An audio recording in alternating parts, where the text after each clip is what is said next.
അവിടെ ഗദരദേശത്ത് ചെല്ലുമ്പം ഒരു കല്ലറയിൽ ഒരു മനുഷ്യൻ കിടപ്പുണ്ട്. എത്ര മനുഷ്യൻ കിടപ്പുണ്ട് കല്ലറയിൽ? നിങ്ങൾ പറ. ഒരു മനുഷ്യൻ കിടപ്പുണ്ട്. അവനെ ചങ്ങലകളാൽ കെട്ടി ബന്ധിച്ച്, സ്തോത്രം, അതിനൊക്കെ ഉരുമി പൊട്ടിച്ച് ഒരു വല്ലാത്ത അന്തരീക്ഷത്തിൽ ആ കല്ലറയിൽ കിടക്കുന്നേ. ആ കല്ലറയിൽ കിടന്ന ഒരു മനുഷ്യന് വേണ്ടി എൻ്റെ കർത്താവ് യാത്ര ചെയ്തു പോയെങ്കിൽ, സ്തോത്രം, നമ്മുടെ ശുശ്രൂഷകളിൽ നാം ചെല്ലുന്ന ഇടത്ത് ഒരാളെ ഉള്ളുവെങ്കിൽ അവർക്കും ദൈവം എന്ത് ചെയ്യും? ഒരു സ്തോത്രം പറഞ്ഞ ദൈവത്തെ. ഒരു മനുഷ്യന് വേണ്ടി ദൈവം പ്രവർത്തിക്കുക എന്ന് പറഞ്ഞാൽ ആ ഒരു മനുഷ്യൻ എന്ന് പറയുന്നത് ഒരു ജീവനാണ്. അതെ അതെ, ജീവനുള്ള ഒരാൾ മാത്രമേ എവിടെയുള്ളൂ? ആ കല്ലറയ്ക്കലുള്ളൂ. ബാക്കി മുഴുവൻ മരിച്ചവരാണ്. സ്തോത്രം പറ. ബാക്കി മുഴുവൻ മരിച്ചവരാണ്. ബാക്കി ജീവനുള്ള ഒരാൾ മാത്രമേ അവൻ കിടക്കുന്നത് കല്ലറയിലാണ്. സ്തോത്രം. അവന് വേണ്ടിയാണ് യേശു എന്ത് ചെയ്തേ? ആ പട്ടണത്തിൽ പോയതെന്ന് ഓർക്കണം. കർത്താവ് ആ പട്ടണത്തിൽ പോയത് കൊണ്ട് അവനെ കെട്ടഴിച്ചു. അവനിലെ ഭൂതം പോയി. സ്തോത്രം. ഈ ഭൂതം എല്ലാം കൂടെ ചെന്ന് പന്നികളിൽ കയറി. ആ പന്നികളെല്ലാം കൂടെ കൂട്ടത്തോടെ കടലിൽ ചാടി ചത്തു. സ്തോത്രം. ചുരുക്കി പറഞ്ഞാൽ ആ മനുഷ്യനെ ദൈവം അങ്ങ് വിടുവിച്ചു. ഒരു സ്തോത്രം പറ. ഇന്ന് രാത്രി ഞങ്ങള് ഇത്രയും ദൂരം യാത്ര ചെയ്ത് ഇവിടെ വന്നെങ്കിൽ, സ്തോത്രം, ഞങ്ങൾ ഇന്ന് രാത്രി ഇവിടെ പറയുന്ന ദൈവത്തിന്റെ വചനം ആർക്കെങ്കിലും ഒരാളിന്, സ്തോത്രം, അവിടെ ഹൃദയത്തിന് സമാധാനമായി മാറിയാൽ, ഒരാളിന് വിടുതലായി മാറിയാൽ, ഇന്ന് രാത്രി ഞങ്ങളുടെ ഈ ശുശ്രൂഷ ശുഭവും അനുഗ്രഹവുമായി മാറും. വിശ്വസിക്കുന്ന ദൈവമക്കൾ സ്തോത്രം പറയാമോ? ദൈവത്തെ കരങ്ങളെ ഉയർത്തി ഒരു നിമിഷം ശക്തിയോടെ സ്തോത്രം ചെയ്തേ. നമുക്ക് അതിനൊരു വാക്യം വായിക്കാം, ഒരു കുറിവാക്യം. നമുക്ക് സ്തോത്രം ദൈവവചന ചിന്തയിലേക്ക് നമ്മൾ കയറാൻ പോവുക. വേദപുസ്തകം ഉള്ളവരെല്ലാവരും തുറന്ന് ആ വേദഭാഗം വായിക്കണം. ബൈബിൾ വായിക്കാൻ കൊടുക്കാൻ മൈക്ക് വല്ലതും ഉണ്ടോ ദേവാസനെ? മൈക്ക് എന്തെങ്കിലും ഉണ്ടോ കൊടുക്കാൻ? വേദപുസ്തകം വായിക്കാനായിട്ടൊന്ന് കൊടുത്താൽ അത് വലിയ സന്തോഷമാവും. കാരണം ഇത് റെക്കോർഡിങ്ങും കൂടെ നടക്കുന്നുണ്ട്. ആ വാക്യം കൂടെ എന്ത് ചെയ്യും? വായിക്കുമ്പോൾ അത് റെക്കോർഡിംഗ് ആവും. അതൊരു അനുഗ്രഹമായി തീരുമെന്ന് ഞാൻ വിശ്വസിക്കുക. ശ്രദ്ധിക്കേ, നമുക്ക് വായിക്കാം. എഫെസ്യർക്ക് എഴുതിയ ലേഖനം 5-ാം അധ്യായം അതിന്റെ 16-ാമത്തെ വാക്യം. ഒന്ന് ശബ്ദമുയർത്തി ആരെങ്കിലും ഫോണിലൂടെ വായിച്ചാൽ അത് വളരെ അനുഗ്രഹമായി തീരുമെന്ന് ഞാൻ പൂർണ്ണമായി വിശ്വസിക്കുകയാണ്. എഫെസ്യർക്ക് എഴുതിയ ലേഖനം 5-ാം അധ്യായം അതിന്റെ 16-ാമത്തെ വാക്യം. മുമ്പോട്ട് കയറിയിരുന്നാൽ ആ വാക്യം നമുക്ക് വായിച്ച് കേൾക്കാനിടയെത്തിരും. ഒന്ന് വേദപുസ്തകത്തിൽ ആ വേദഭാഗം ഒന്ന് മൈക്കി കൂടുന്ന ഉറക്കെ വായിച്ചേ. എഫെസ്യർ 5:16. ഇത് ദുഷ്കാലമാകയാൽ സമയം തക്കത്തിൽ ഉപയോഗിച്ചു കൊള്ളുവീൻ.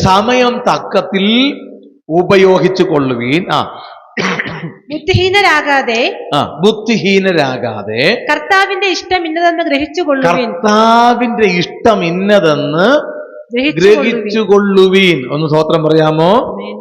ഹല്ലേലൂയ. എനിക്കറിയത് ഉപവാസ പ്രാർത്ഥനയാണ്. ഞാൻ ഇതേ ദൈവവചനത്തെ തന്നെ പല ഉപവാസ പ്രാർത്ഥന വേദികളിലും വളരെ ശക്തമായ നിലയിൽ ആരാധിപ്പിച്ചും വളരെ വേഗത്തിൽ പ്രസംഗിച്ച സാഹചര്യമുണ്ട്. എന്നാൽ ഇന്ന് രാത്രി നിങ്ങളുടെ മുമ്പിൽ ഞാൻ നിൽക്കുന്നത് വളരെ ശാന്തമായിട്ടായിരിക്കും. സ്തോത്രം. എന്നോട് പാസ്റ്റർ പറഞ്ഞിട്ട് 12 മണി വരെ നമുക്ക് എന്ത് ചെയ്യാം? തീർച്ചയായും.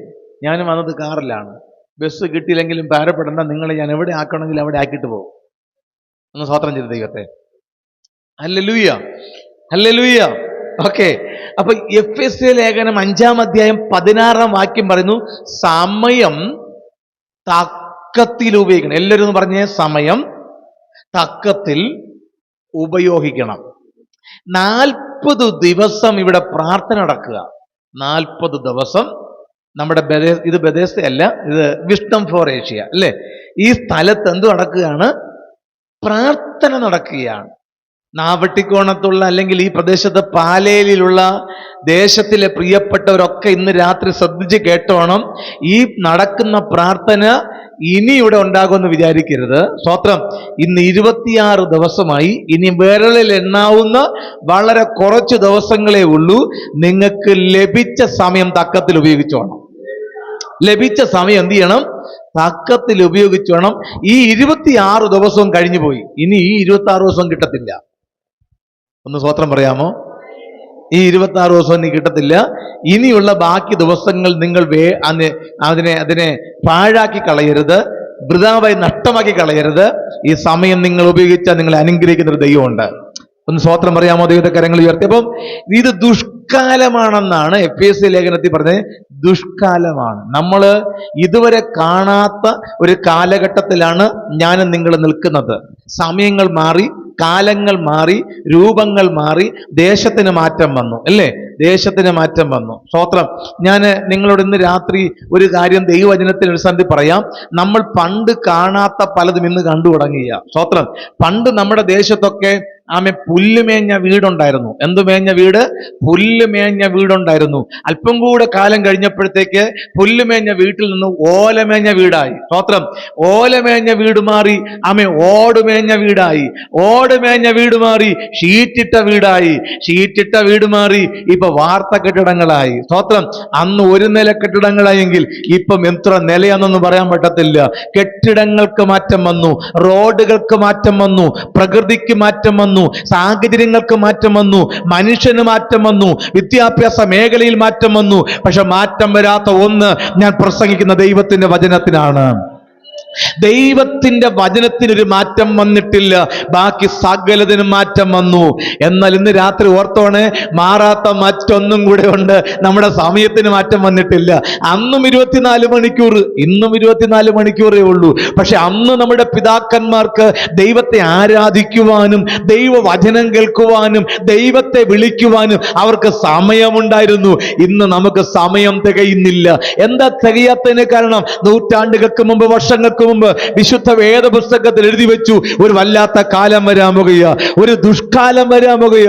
ഇന്ന് മനുഷ്യൻ സ്വസ്നേഹികളും വമ്പ് പറയുന്നവരും അമ്മയപ്പന്മാരെ അനുസരിക്കാത്തവരും ദൂഷകന്മാരുമായി മാറുന്ന ഒരു കാലഘട്ടത്തിലേക്ക് നമ്മൾ എത്തപ്പെടുമ്പോൾ, ഇന്ന് രാത്രി എന്നെ കേൾക്കുന്ന പ്രിയമുള്ളവരെ, ഈ ദേശത്തിലെ പ്രിയപ്പെട്ടവരെ, ഇതിനകത്ത് ദൈവത്തെ ആരാധിക്കുന്ന പ്രിയമുള്ളവരെ, ഇന്ന് രാത്രി തിരിച്ചറിഞ്ഞോണം, ഈ കാലം മാറാൻ പോകുക, ഈ യുഗം മാറാൻ പോകുക. എന്റെ കർത്താവ് വേഗം വരാൻ പോകുക.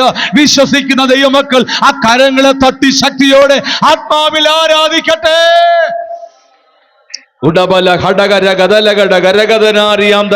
ഇന്ന് രാത്രി തിരിച്ചറിയുന്നവർ ദൈവത്തിന് സ്തോത്രം പറ. ഇന്ന് കാണുന്നതെല്ലാം മാറിപ്പോകും കേട്ടോ. ഈ ആകാശം മാറും, ഈ ഭൂമി മാറും, ഇന്ന് കാണുന്ന മനുഷ്യൻ മാറും. എന്നാൽ മാറ്റമില്ലാത്ത ഒന്ന് അവന്റെ വചനമാകയാൽ ആ വചനത്തിന്റെ ശക്തി ഇന്നു രാത്രിയിലും ഈ ദേശത്തിനെ ചലിക്കുമെന്ന് പറഞ്ഞാൽ വിശ്വസിക്കുന്നവർ ആമേൻ പറ. ഹല്ലേലൂയ. അപ്പൊ ഇത് ദുഷ്കാലമാണ്, ദുഷ്കാലമാണ്. ആ കടക്കാൻ ആഗ്രഹിക്കുന്നില്ല. അതിനെക്കുറിച്ചൊന്നും വിശദീകരണത്തേക്ക് പോകാൻ ആഗ്രഹിക്കുന്നില്ല. അതിനകത്തു നിന്ന് ഒറ്റ പദമാണ് ഞാൻ ഇന്ന് രാത്രി നിങ്ങളുടെ മുമ്പിൽ ചിന്തയ്ക്കായി എടുക്കുന്നത്. ആ ചിന്ത ഇതാണ്: തക്കത്തിൽ ഉപയോഗിക്കണം. തക്കത്തിൽ ഉപയോഗിക്കണം. ഒരു രോഗിയായ മനുഷ്യനെ കൃത്യ സമയത്ത് എത്തിക്കേണ്ടിടത്ത് എത്തിക്കാൽ ഒരുപക്ഷെങ്കിലും അവന്റെ പ്രാണൻ തിരിച്ചു കിട്ടും. ഉണ്ടെന്നില്ല നിങ്ങളാര്? ഹല്ലേലൂയ. എത്തിക്കേണ്ട ഇടത്ത് കൃത്യമായി എത്തിച്ചാൽ, ലഭിക്കേണ്ട ചികിത്സ കൃത്യമായി ലഭിച്ചാൽ ഒരുപക്ഷെങ്കിൽ ആത്മാവിനെ ഒരുപക്ഷെങ്കിൽ നേടാൻ കഴിയും. സമയം തെറ്റിയാലോ ഒരുപക്ഷെങ്കിൽ പ്രാണൻ വരെ പോകാൻ സാധ്യതയുണ്ട്. ഇന്ന് രാത്രി ദേശക്കാർ ഓർത്തോണം, ഇന്ന് രാത്രി നിന്റെ മുമ്പിൽ നിൽക്കുന്ന സാഹചര്യം ഭയാനകമാകണം ഓർക്കണം. പെട്ടെന്നുള്ള മരണങ്ങൾ സംഭവിച്ചുകൊണ്ടിരിക്കുക, മനുഷ്യൻ കുഴഞ്ഞു വീണ് മരിച്ചുകൊണ്ടിരിക്കുക, മനുഷ്യന്റെ ആയുസ് ക്ഷണികമാണെന്ന് ഓർക്കുക. എന്നാൽ ഇന്ന് രാത്രി ദേശത്തോടൊരു കാര്യം പറയാം: നിന്റെ മരണം പടിവാതിക്കൽ വന്ന് നിൽക്കുമ്പോൾ നിന്റെ പ്രാണന് വേണ്ടിയുള്ളത്, നിന്റെ ജീവന് വേണ്ടിയുള്ളത്, നിന്റെ നിത്യതയ്ക്ക് വേണ്ടി ഉള്ളത് കരുതിക്കൊള്ളുവാൻ ഇന്ന് രാത്രി ദേശത്തോട്, ഞങ്ങളെ ശ്രദ്ധിക്കുന്നവരോട്, ഞങ്ങളുടെ സ്നേഹിതരോട്, ഞങ്ങളുടെ പ്രിയപ്പെട്ടവരോട് ഇന്ന് രാത്രി ഞങ്ങൾ ഓർപ്പിക്കുന്നു. ഒരുപക്ഷെങ്കിൽ നാളെ നിന്റെ ജീവിതത്തിന്റെ അവസാന നിമിഷങ്ങളായിരിക്കാം. അതിനു മുമ്പേ ഈ രക്ഷയുടെ ദൂത് നീ കേട്ട് ഇന്ന് രാത്രി ജീവിതം കർത്താവിന് വേണ്ടി സമർപ്പിക്കുക. ഹല്ലേലൂയ. വിശ്വസിക്കുന്ന ദൈവമക്കൾ സ്തോത്രം പറ. ദൈവത്തെ കരങ്ങളെ ഉയർത്തി. അപ്പൊ ഇത് സമയം തക്കത്തിൽ എന്ത് ചെയ്യണം? വേദപുസ്തകത്തിൽ സമയം തക്കത്തിൽ ഉപയോഗിച്ച 1-2 പേരെ കുറിച്ച് ഞാൻ വേഗം പറഞ്ഞ് പ്രാർത്ഥിക്കും. സ്തോത്രം. അപ്പോഴത്തേക്ക് മണി 12 ആവും. Hallelujah, hallelujah, hallelujah. സന്തോഷമുണ്ടോ നിങ്ങൾക്ക്? ആമേൻ. സമയം തക്കത്തിൽ ഉപയോഗിച്ച ഒരാളാണ് മറിയ. സമയം എന്ത് ചെയ്തു? ഒന്ന് പറഞ്ഞേ. ഞാൻ നേരത്തെ ഓർപ്പിച്ചു, ഇതൊരു ബൈബിൾ ക്ലാസ് പോലെ പോകും. സമയം തക്കത്തിൽ ഉപയോഗിച്ച ഒരാളായിരുന്നു മറിയ. ഏത് മറിയ? ലാസറിന്റെ സഹോദരി മറിയ. എപ്പോഴാ സന്ദർഭം? നമുക്ക് വായിക്കാം. 12-ാം അധ്യായം 3-ാം വാക്യം വായിച്ച്. യോഹന്നാന്റെ സുവിശേഷം 12-ാം അധ്യായം 3-ാം വാക്യം.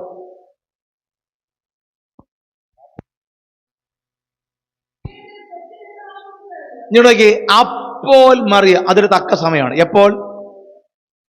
എപ്പോൾ തക്ക സമയം എപ്പോഴാ? ഹലോ പറ ദൈവമക്കളെ. അപ്പോൾ എപ്പോൾ ലാസറിന്റെ വീട്ടിൽ യേശു വന്നത് തക്ക സമയമായിരുന്നു. ഇത് 12-ാം അധ്യായത്തിലാണ് ഈ സന്ദർഭം നമ്മൾ വായിച്ചേ. മറിയ ജഡ മാംസി തൈലമെടുത്ത് ഒരു റാത്തലെടുത്ത് യേശുവിന്റെ കാലിൽ എന്ത് ചെയ്തു? പൂശി തലമുടി കൊണ്ട് അതിന് എന്ത് ചെയ്തു? സുമർത്തി. ആമേൻ. ഇത് മറിയ തക്കത്തിൽ ഉപയോഗിച്ചു. നമുക്ക് മറിയോട് ചോദിക്കാം, മറിയേ, എന്തിനാ ഈ 12-ാം അധ്യായത്തിൽ ഇങ്ങനെ പെട്ടെന്ന് ഓടി വീട്ടിനകത്ത് ചെന്ന് ഈ തൈലം കൊണ്ടുവന്ന് കർത്താവിന്റെ കാലിലേക്ക് പൂശാൻ കാര്യം എന്താ? 12-ാം അധ്യായത്തിൽ സാക്ഷ്യം പറയാൻ മറിയയ്ക്ക് അവസരം കൊടുത്താൽ 12-ാം അധ്യായത്തിൽ മറിയ എഴുന്നേറ്റ് സാക്ഷി പറയും. എന്താ സാക്ഷി എന്നറിയോ? എന്റെ സഹോദരൻ രോഗിയായി വീട്ടിൽ കിടക്കുക. 11-ാം അധ്യായത്തിൽ അവൻ ദീനമായി കിടക്കുക. ഞാൻ ആളയച്ച്, എനിക്ക് പോകാൻ പറ്റാത്തത് കൊണ്ട് മറ്റൊരാളെ യേശുവിന്റെ അടുക്കൽ അയച്ചിട്ട് യേശുവിനെ വീട്ടിൽ വരാൻ വേണ്ടി ക്ഷണിച്ചു. അവിടെ വായിക്കുന്നു 11-ാം അധ്യായത്തിൽ യേശുവോ എവിടെയാണോ ഇരുന്നത് അവിടെ 2 ദിവസം കൂടെ പാർത്തു. അങ്ങനല്ലേ വായിക്കുന്നേ? എത്രാം വാക്യമാ? 6-ാം വാക്യം. 11-ന്റെ 6 വായിച്ചേ. യോഹന്നാൻ 11-ന്റെ 6. വേഗം വായിച്ചേ. ദീനമായി കിടക്കുന്നു എന്ന് കേട്ടാറ്. ഇങ്ങോട്ടേക്ക്. യേശു 2 ദിവസം കൂടെ എവിടെയാണോ ഇരുന്നത് അവിടെ തന്നെ യേശു ഇരുന്നു. അതിന്റെ അർത്ഥം യേശു എന്ത് ചെയ്തില്ല? യേശുവിനെ വീട്ടിൽ വിളിച്ചിട്ട് യേശു വന്നില്ല. ഇന്ന് രാത്രി ഒരു ദൂത് എനിക്ക് അതിനകത്ത് പറയാനുണ്ട്. നീ പ്രാർത്ഥിച്ചപ്പോൾ, നീ വിളിച്ചപ്പോൾ, നീ ക്ഷണിച്ചപ്പോൾ യേശു വന്നില്ലെന്ന് കരുതി നീ നീരസപ്പെടേണ്ട കാര്യമില്ല. ഇന്ന് രാത്രി യേശു നിന്റെ വീട്ടിൽ വരുന്നുണ്ട്. യേശു ഇന്ന് രാത്രി നിന്റെ പട്ടണത്തിൽ വരുന്നുണ്ടത്. 11-ാം അധ്യായത്തിൽ യേശു വന്നില്ലെങ്കിലും ഭാരപ്പെടേണ്ട. 12-ാം അധ്യായത്തിൽ യേശു വരുന്നുണ്ട്. സ്തോത്രം. 11-ാം അധ്യായത്തിൽ യേശുവിനെ വിളിച്ചിട്ട് യേശു സമയത്തിന് വന്നില്ല. യേശു 11-ാം അധ്യായത്തിൽ യേശു 2 ദിവസം കൂടെ താമസിച്ചു. എവിടെ ഇരുന്നോ അവിടെ തന്നെ വെച്ചു. പക്ഷെ ഈ സാഹചര്യത്തിൽ എന്ത് ചെയ്യുന്നറിയാമോ? വിഷയം മാറി. വിഷയത്തിന്റെ കാഠിന്യം വർദ്ധിച്ചു. എന്താ കാഠിന്യം വർദ്ധിച്ചേ? ഈ മറിയയുടെ സഹോദരൻ, ഏക സഹോദരനേ ഉള്ളൂ. 2 സഹോദരിമാർക്കും കൂടെ ഒറ്റ സഹോദരനേ ഉള്ളൂ. ഈ പറയുന്ന ലാസർ മരിച്ചിട്ടും അടക്കത്തിന് മുമ്പ് എത്തുമെന്ന് വിചാരിച്ചു. അപ്പോഴും എത്തിയില്ല. അടക്കം ചെയ്തു, കല്ലറയ്ക്കകത്താക്കി. 4 ദിവസം കഴിഞ്ഞു. ഇപ്പൊ ലാസർ നാറ്റം വച്ച അവസ്ഥയിലാണ്, കല്ലറയ്ക്കകത്താണ്. ഇന്ന് രാത്രി എന്നെ കേൾക്കുന്നവർ 26-ാം ദിവസം പരിശുദ്ധാത്മാവ് ദേശത്തോടും കുടുംബങ്ങളോടും ഇങ്ങനെ പറയുന്നു: നിന്റെ ജീവിതത്തിൽ നാറ്റം വച്ച ചില വിഷയങ്ങളെ, കൈവിട്ടുപോയ ചില വിഷയങ്ങളെ, രക്ഷപ്പെടത്തില്ല നീ കരുതിയ ചില വിഷയങ്ങളെ, നിന്റെ കൈവിട്ടുപോയ ചില വിഷയങ്ങളെ ഈ രാത്രി യേശു കർത്താവ് തൊടുന്ന രാത്രിയാ. നിന്റെ തലമുറകൾ വഴി പിഴച്ചു പോയെങ്കിൽ, നിന്റെ തലമുറകൾ വഴി തെറ്റിപ്പോയെങ്കിൽ, തലമുറകളിലൂടെ നിനക്ക് ജീവിതത്തിൽ നാറ്റം കേസാണെങ്കിൽ ഇന്ന് രാത്രി തിരിച്ചറിയുന്നവർ ആത്മാവിൽ സ്തോത്രം പറ. നിന്റെ ദേശത്തിന്, നിന്നിൽ കൂടെ, നിന്റെ തലമുറയിൽ കൂടെ, നിന്റെ പ്രിയപ്പെട്ടവരിൽ കൂടെ, നിന്റെ ചാർച്ചക്കാരിലൂടെ അതിനെ മഹത്വപൂർണ്ണമാക്കി തീർക്കുവാൻ യേശു വന്നിട്ടുണ്ട്. അവൻ നിന്നെ വിളിക്കുന്നുണ്ട്. Hallelujah, hallelujah. കൈവിട്ടു പോയതിനെ തിരികെ തരാൻ യേശുവിന് കഴിയും. യേശു ഇപ്പൊ വരിക വീട്ടിൽ. യേശു 4-ാം ദിവസം വന്നു, ലാസറിനെ പുറത്തിറക്കി. ഇപ്പൊ ലാസർ വന്നത് ചീഞ്ഞളിഞ്ഞ ശരീരത്തോടെ അല്ല, നാറ്റം വമിക്കുന്ന ശരീരത്തോടെ അല്ല. ഇപ്പൊ ലാസർ പുറത്തു വരുന്നത് അനുഗ്രഹിക്കപ്പെട്ട ആരോഗ്യമുള്ളവനായിട്ടാ. ഇന്ന് രാത്രി നിന്റെ ശരീരത്തിലെ രോഗത്തിന്മേൽ ദൈവത്തിന്റെ ശക്തി വ്യാപരിക്കുന്നുണ്ട്.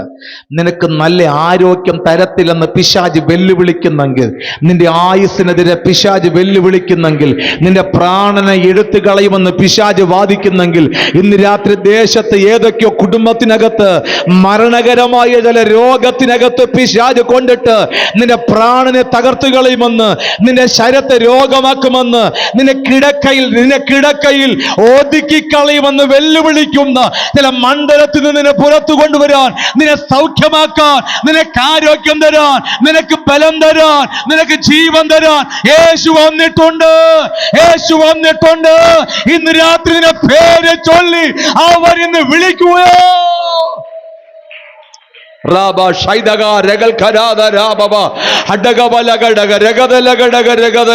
ഇന്ന് രാത്രി എത്ര പേർ വിശ്വസിക്കുന്നുണ്ട്? ഇന്ന് രാത്രി ദൈവത്തിന്റെ ആത്മാവ് ഇങ്ങനെ പറയുന്നു, ചില രോഗശക്തി അഴിയുക. ഇന്ന് രാത്രി ചില ഭൂതങ്ങൾ കൊണ്ട് ബന്ധിക്കപ്പെട്ടത്, ആഭിചാരം കൊണ്ട് കെട്ടപ്പെട്ടത്, പൈശാചികമായി കെട്ടപ്പെട്ടത് ഇന്ന് രാത്രി പട്ടണത്തിൽ നിന്ന്, ഈ ദേശത്ത് നിന്ന് എന്റെ ദൈവം അഴിച്ചു മാറ്റുന്ന രാത്രിയാന്ന് പറഞ്ഞാൽ കരമടിച്ചാത്മാവിൽ ആരാധിക്കുക. യേശുവിന്റെ നാമത്തിൽ അഴിയട്ടെ. ആ രോഗങ്ങൾ അഴിയട്ടെ, ആ ബന്ധനങ്ങൾ അഴിയട്ടെ, ആ കെട്ടുകൾ അഴിയട്ടെ. ആ കാലിന്റെ വേദന, നടുവിന്റെ വേദന, തലയുടെ വേദന, ഉദരത്തിന്റെ വേദന യേശുവിന്റെ നാമത്തിൽ ഇന്ന് രാത്രി മാറിപ്പോകട്ടെ.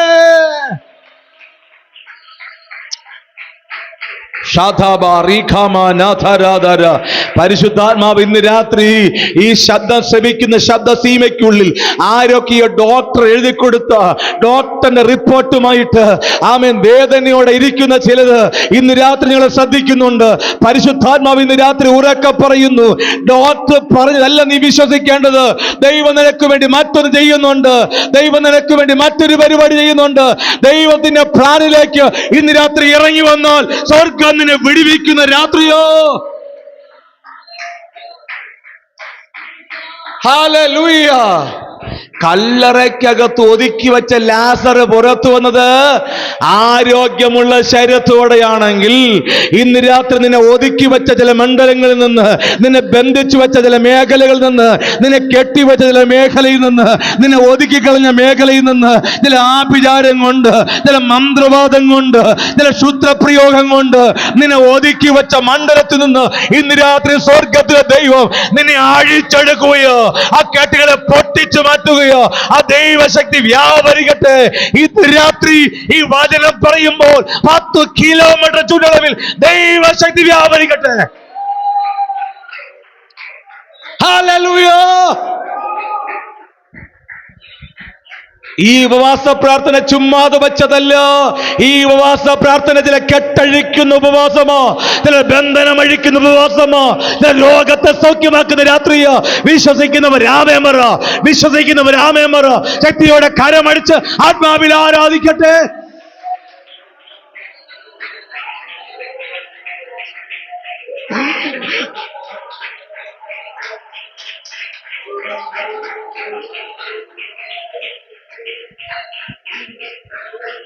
ഹല്ലേലൂയ. ആമേൻ. എന്താ കാര്യം എന്നറിയോ? ഈ ലാസറിന്റെ സഹോദരങ്ങൾ എപ്പ യേശു വന്നാലും യേശുവിനെ ശുശ്രൂഷിക്കുന്ന ഈ കുടുംബമായിരുന്നു. കർത്താവിന് പ്രയോജനപ്പെടേണ്ട ചില കുടുംബങ്ങൾ ചുറ്റുപാടുണ്ടെന്നേ. ദൈവത്തിന് വേണ്ട ചിലത് ചുറ്റോടുണ്ടെന്നേ. ചില സാഹചര്യങ്ങളെ കെട്ടപ്പെട്ട ചിലതിനെ, ബന്ധിക്കപ്പെട്ട ചിലതിനെ, കർത്താവിന് ശുശ്രൂഷ ചെയ്യേണ്ട ചിലതിനെ ഇന്ന് രാത്രി ആത്മാവ് അഴിക്കട്ടെ. യേശുവിന്റെ നാമത്തിൽ, നസ്രായനാകുന്ന യേശുവിന്റെ നാമത്തിൽ അതെല്ലാം അഴിഞ്ഞ് ഇന്ന് രാത്രി ആലയത്തിനകത്ത് കയറട്ടെ.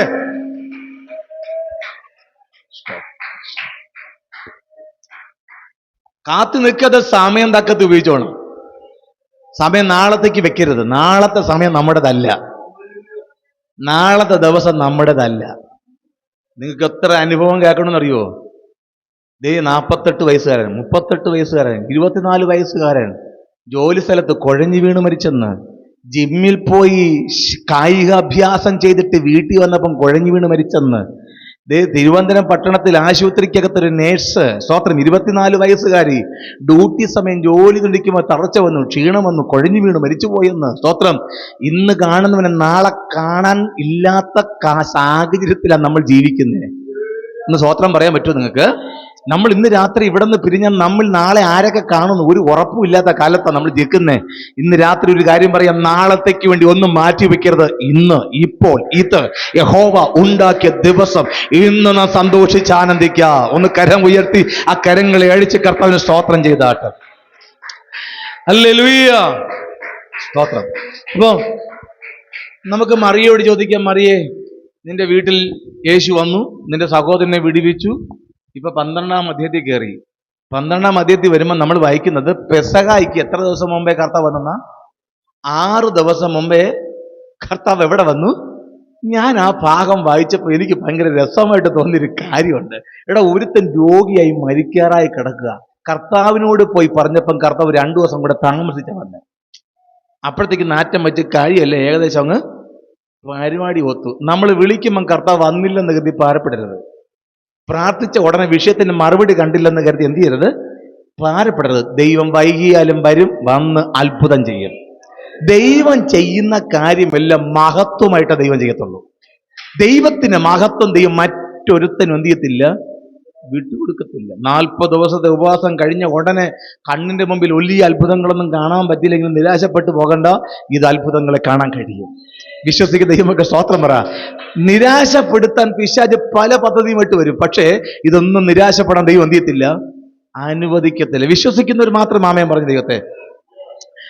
12-ാമത്തെ അധ്യായത്തിൽ വന്നപ്പോൾ 6 ദിവസം വരെ കർത്താവ് എന്തിരിക്കുക, വീട്ടിൽ എത്തി. അപ്പം ഞാൻ കർത്താവ് വന്ന് ഈ മരണത്തിൽ നിന്ന് ഉയർപ്പിച്ച ലാസറുണ്ട്, കൂടെ ശിഷ്യന്മാരുണ്ട്, എല്ലാവരും കൂടി ഞാൻ ആഹാരം കഴിക്കാൻ വേണ്ടി ഈ മേശയിൽ ഇങ്ങനെ ഇരിക്കുക. അവിടെ ആഹാരം കഴിക്കാൻ ഇരിക്കുന്നുണ്ടോ, അവൻ പന്തി ഇരിക്കുകയായിരുന്നു അല്ലേ? ഒന്ന് വായിച്ചേ 12-ാം അധ്യായത്തിൽ അത്താഴത്തിരിക്കുക. അതെ, ഒന്ന് വായിച്ചേ. ലാസർ ആടോ പെസഹയ്ക്ക് 6 ദിവസം മുമ്പേ എന്ത് ചെയ്തു? അത്താഴം ഒരുക്കി. മാർത്ത ശുശ്രൂഷ ചെയ്തു. ആണ്ടോ, ഇപ്പൊ ആള് ഉയർത്തെഴുന്നേറ്റു, അവനും കൂടെ എവിടെ ഇരിപ്പുണ്ട്? പന്തി ഇരിപ്പുണ്ട്. അടുത്ത വാക്യം വെച്ചേ. അപ്പോൾ എന്ന് പറഞ്ഞാൽ ഈ മറി ആ സമയം ഉപയോഗിക്കാൻ ഒരു കാര്യമുണ്ട്. നമ്മൾ മറിയോട് ചോദിച്ചാൽ പറയും, 11-ാം അധ്യായത്തിൽ യേശു കല്ലറയുടെ മുമ്പിൽ വന്ന് നിന്നോട് പറഞ്ഞൊരു വാക്കുണ്ട്, ഞാനാണ് ജീവനും പുനരുത്ഥാനവുമാകുന്നു. ഹലോ, കേൾക്കുന്നുണ്ടോ? 11-ാം അധ്യായത്തിൽ യേശു പറയാം, ഞാനാണ് ജീവൻ, ഞാനാണ് പുനരുത്ഥാനം. ഇത് പറയുമ്പോൾ യഹൂദന്മാരവിടെ ഉണ്ട്. ഹലോ, യഹൂദന്മാർക്ക് ഒന്നാതെ യേശുവിന്റെ ശുശ്രൂഷകളിൽ പലതും അരിശം കൊണ്ട് നിൽക്കുക. യേശുവിന്റെ കൂടെ ഉള്ളവരെ എങ്ങനെ ഒതുക്കാമെന്ന് ഇവരെന്ത് ചെയ്തുകൊണ്ടിരിക്കുക, പദ്ധതി ഇട്ടുകൊണ്ടിരിക്കുക. അപ്പോഴേ ലാസറിന്റെ വീട്ടിൽ യേശു വന്ന് നിന്നോട് പറയുന്നത്, ഞാനാണ് പുനരുത്ഥാനവും. അപ്പൊ ഇവർ പറയുന്നത് കുശുകുശുക്കുന്ന ആര് കേൾക്കാൻ സാധ്യതയുണ്ട്? മറിയ കേൾക്കാൻ സാധ്യതയുണ്ട്. എൻ്റെ കൂടെ പറഞ്ഞേ. ഒരു പക്ഷെങ്കിൽ യഹൂദന്മാർ യേശുവിനെ പിടിക്കും, യേശുവിനെ എന്തെങ്കിലും അപായം വരുത്താൻ സാധ്യതയുണ്ട്. മരിച്ചവരെ ഉയർപ്പിച്ച ചരിത്രം ഇന്നേ വരെ ഇല്ല. അബ്രഹാമിന്റെ ന്യായപ്രമാണത്തിലില്ലാത്ത പരിപാടി യേശു ഒപ്പിച്ചിട്ട് നിൽക്കുക. ആ മർമ്മത്തിൽ കയറുന്നുണ്ടോ നിങ്ങൾ? ന്യായപ്രമാണത്തിൽ ഇതുവരെ ഇല്ലാത്ത പലതും ആര് ചെയ്യുന്നുണ്ട്? ഇവൻ ആരാന്ന് പോലും ഇവർക്ക് പിടികിട്ടിയിട്ടില്ല. അപ്പോഴ് തന്നെ യഹൂദന്മാരും പള്ളിപ്രമാണിമാരും ന്യായശാസ്ത്രിമാരും ഇവനെ എങ്ങനെയെങ്കിലും എന്ത് ചെയ്യണം? ഒതുക്കണം. ഇല്ലെങ്കിൽ നമുക്കത് ദോഷമാണ്. സ്വന്തം ഇതാരറിയാൻ സാധ്യതയുണ്ട്? മറിയ അറിയാൻ സാധ്യതയുണ്ട്. ഇപ്പൊ മറിയോട് നമുക്ക് ചോദിക്കാം, മറിയേ, ഈ തൈലം നീ വീട്ടിൽ വാങ്ങി വെച്ചിട്ട് അതവിടെ ഇരിപ്പുണ്ടായിരുന്നു, എന്തിനാ പന്തി ഇരുന്നപ്പോൾ എടുത്തോണ്ട് വന്നേ? സ്തോത്രം. മറിയയ്ക്ക് ഒറ്റ ക്യാൻസറേ ഉള്ളൂ. ഇന്ന് എൻ്റെ വീട്ടിൽ യേശു വന്നു, നാളെ യേശു വന്നില്ലെങ്കിലോ? നാളെ യേശുവിന് എൻ്റെ വീട്ടിൽ വരാൻ പറ്റിയില്ലെങ്കിലോ? നിങ്ങൾ എൻ്റെ കൂടെ ശാന്തമായി ചിന്തിച്ചു നോക്കിയേ. മറിയയ്ക്കറിയാം നാളെ കർത്താവിന്, കാരണം കർത്താവ് തന്നെ പറഞ്ഞു, ഞാൻ മരിക്കും, 3-ാം നാൾ ഉയർത്തെഴുന്നേൽക്കും, മനുഷ്യപുത്രൻ മരിക്കാനായി വന്നിരിക്കുന്നു. ഇതൊക്കെ കർത്താവ് എന്ത് ചെയ്യുന്നുണ്ട്? ഇവരെ പറയുകയും പഠിപ്പിക്കുകയൊക്കെ ചെയ്തുകൊണ്ടിരിക്കുക. മറിയ പറയുകയാണ്, ഇനി എൻ്റെ വീട്ടിൽ യേശു വന്നില്ലെങ്കിലോ? ഇന്ന് എൻ്റെ വീട്ടിൽ യേശു ഉണ്ട്. സ്തോത്രം. ഇന്നലെ വിളിച്ചപ്പോ യേശു വന്നില്ല, 2 ദിവസം താമസിച്ചു. ഇപ്പൊ 6 ദിവസം മുമ്പേ യേശു വന്ന് എൻ്റെ വീട്ടിൽ ഇരിക്കുക. അങ്ങനെ യേശു 6 ദിവസം മുമ്പേ എൻ്റെ വീട്ടിൽ വരാൻ സാധ്യത ഇല്ല. എൻ്റെ കർത്താവ് 6 ദിവസം മുമ്പ് എൻ്റെ വീട്ടിൽ വന്ന് വെയിറ്റ് ചെയ്യണമെങ്കിൽ, ഞങ്ങളുടെ കൂടെ താമസിക്കണമെങ്കിൽ പുറകിൽ എന്തോ പദ്ധതിയുണ്ട്. എൻ്റെ കൂടെ ആത്മാവിലെന്ന് ഗ്രഹിച്ച് കയറി വരണേ. കാരണം കർത്താവ് ഒന്നും അറിയാതെ ചെയ്യത്തില്ല. തമ്പുരാൻ ഇന്ന് രാത്രി നേരത്തെ വന്നിരിക്കുക, 6 ദിവസം മുമ്പ് എൻ്റെ വീട്ടിൽ വന്നിരിക്കുക. ചുമ്മാ ആഹാരം കഴിച്ചിട്ട് പോകാൻ മാത്രമല്ല എൻ്റെ കർത്താവ് വന്നേ, പെസഹായ്ക്ക് പോകണം. പക്ഷെ ഒറ്റ കാര്യമുണ്ട്, ഞാൻ വാങ്ങി വെച്ച തൈലമുണ്ട്, എനിക്ക് അവൻ്റെ കാൽക്കലൊന്ന് പൂശണം. എനിക്ക് അവന്റെ കാൽക്കലൊന്ന് പൂശണമെന്ന്. ആ കർത്താവിന്റെ കാൽക്കൽ തൈലം പൂശാൻ അവൾ അകത്ത് ചെന്ന് തൈലം എടുത്തോണ്ടൊന്ന് കാലെ പൂശുമ്പം ഈ കർത്താവിന്റെ ശിഷ്യന്മാരിൽ ഒരുത്തൻ പറയുന്നുണ്ട്, ഇതിന്റെ ആവശ്യമൊന്നും, എന്തിനാ നീ കൊണ്ടുവന്ന് ഇങ്ങനെ ഒഴിക്കുന്നേ? അതിന് കർത്താവ് കൊടുക്കുന്ന മറുപടി കണ്ടോ, എന്ത് രസം നോക്കി. കർത്താവ് കൊടുക്കുന്ന മറുപടി, യേശുവോ ഒന്ന് വെച്ചേ, യേശുവോ അവളെ വിടുക. സ്വതം ചെയ്ത്. അപ്പൊ കർത്താവ് എല്ലാം പ്ലാൻ ചെയ്തിരിക്കുക. കർത്താവ് എല്ലാം പദ്ധതിയായിട്ടാ വീട്ടിൽ വന്നിരിക്കുന്നത്. വല്ലത് മനസ്സിലാകുന്നവർക്ക് സ്തോത്രം ചെയ്യുന്ന ഞാൻ ദൈവത്തെ. കർത്താവ് എല്ലാം മുൻകൂട്ടി പ്ലാൻ ചെയ്ത് വന്നിരിക്കുക. ഞാൻ മരിക്കാൻ പോവുകയാണ്. നിങ്ങളാരും ആമേൻ പറഞ്ഞില്ലല്ലോ, നിങ്ങളാരും സ്തോത്രം പറഞ്ഞില്ലല്ലോ. കർത്താവിനെല്ലാം മുൻകൂട്ടി പ്ലാനിങ്ങാ. കർത്താവ് അതിനെ പറയുക, അവളെ വീട്. അവള് കൊണ്ടുവന്ന് എന്റെ കാൽക്കൽ ഒഴിച്ചെങ്കിൽ എന്റെ മരണ ദിവസത്തിൽ എന്റെ നോക്കെ ശവസംസ്കാര ദിവസത്തിനായി ഇത് സൂക്ഷിച്ചു എന്ന് ഇരിക്കട്ടെ. അടുത്ത വാക്യം. ദരിദ്രന്മാർ എപ്പോഴും ഉണ്ടല്ലോ. വായിച്ചേ, ഞാൻ എല്ലായ്പ്പോഴും നിങ്ങളുടെ അടുക്കൽ ഇല്ല എന്നും ഈ മർമ്മം ആർക്ക് പിടികിട്ടി? മറിയയ്ക്ക് പിടികിട്ടി.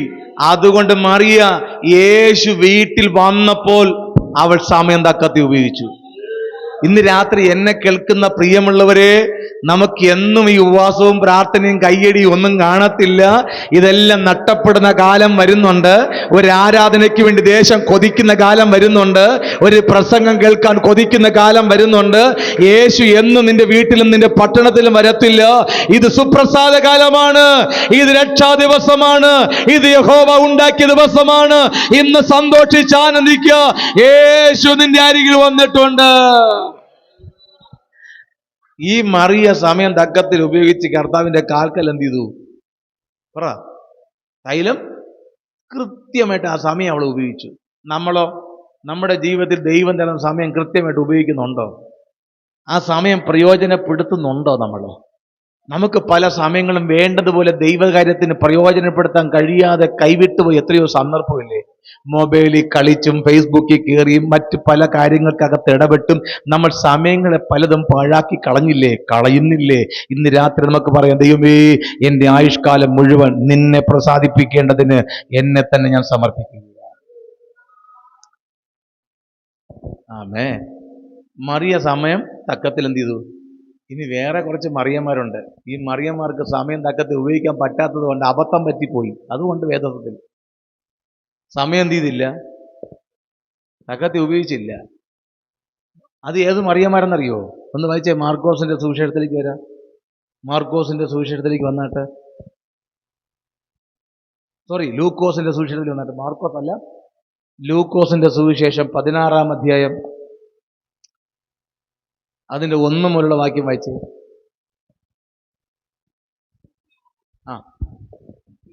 മർക്കോസ് തന്നെ ഒന്ന് വായിച്ചേ.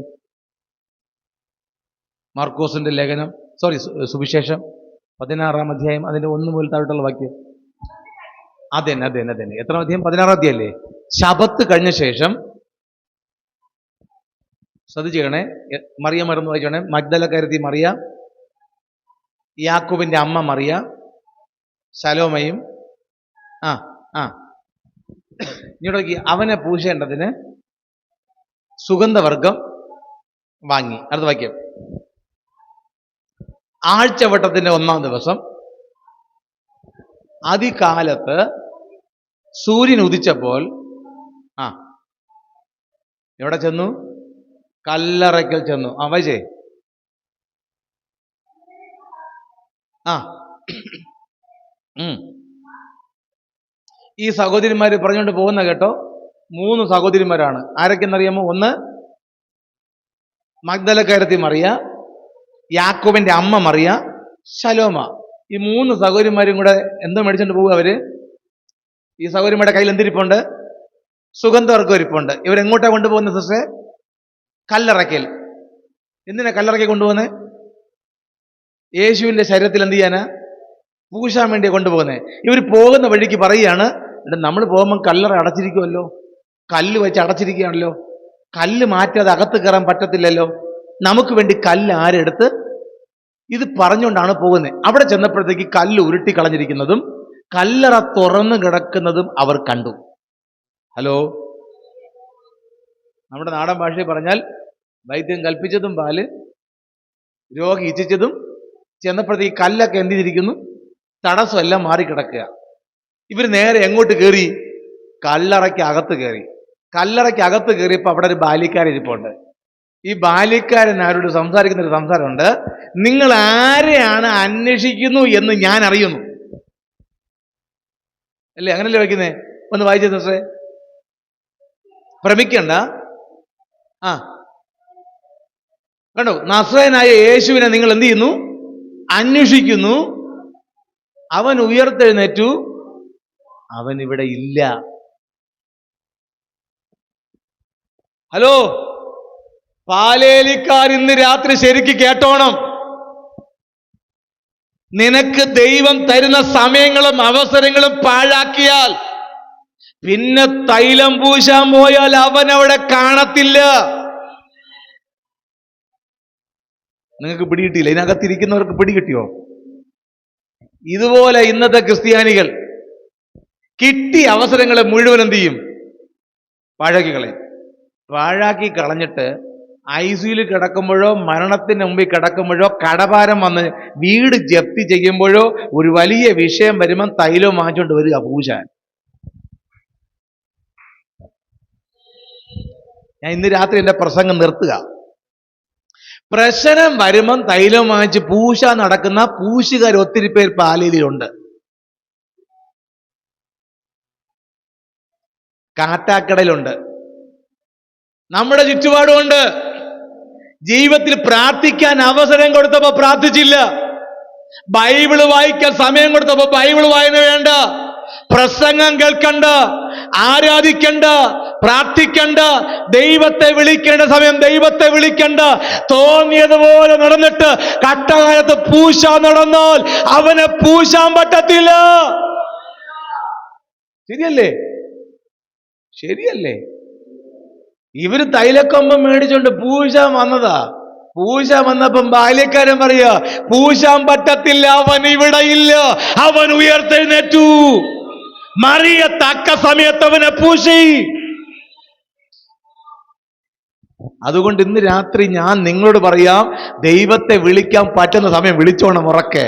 കർത്താവെ എന്നെ രക്ഷിക്കണമെന്ന് പറ ഇന്ന് രാത്രി, എന്നെ വിടുവിക്കണമെന്ന് പറ ഇന്ന് രാത്രി, എന്റെ തലമുറയെ വിടുവിക്കണമേ എന്ന് പറ, എന്റെ ദേശത്തെ വിടുവിക്കണമേ എന്ന് പറ, എന്റെ അയൽക്കാരെ വിടുവിക്കണമെന്ന് പറ.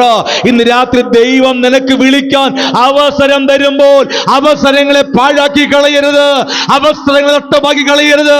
പിന്നെ ഇത് കിട്ടത്തില്ല, പിന്നെ കിട്ടത്തില്ല ബ്രദറെ. സ്തോത്രം. ശരിയല്ലേ? ആരോഗ്യമൊക്കെ പോയി, നാക്കിന്റെ ബലവും കുറഞ്ഞ്, കണ്ണിന്റെ കാഴ്ചയും പോയി, ശരീരത്തിന്റെ ആരോഗ്യവും ക്ഷയിച്ച് ഒരു വല്ലാത്ത പരുവാകുമ്പം അരക്കുപ്പി എണ്ണയും മേടിച്ചുകൊണ്ട് പൂശാൻ വന്നാൽ നടക്കത്തില്ല, നടക്കത്തില്ല. നിന്റെ പൂശ് പരിപാടി നടക്കത്തില്ല. ഇന്ന് രാത്രി തമ്പുരാനെ വിളിക്കേണ്ട സമയം വിളിക്കാതെ പിന്നെ ദൈവത്തെ പൂശാൻ നടന്നാൽ നിന്റെ പരിപാടി നടക്കത്തില്ല. ഇന്ന് രാത്രി ദൈവത്തെ വിളിക്കേണ്ട സമയം ദൈവത്തെ വിളിച്ചോണം. ഒന്ന് സ്തോത്രം പറഞ്ഞു ദൈവത്തെ. അഭിഷക്തന്മാർ 26-ാം ദിവസം ശക്തിയോടെ സ്തോത്രം പറഞ്ഞു.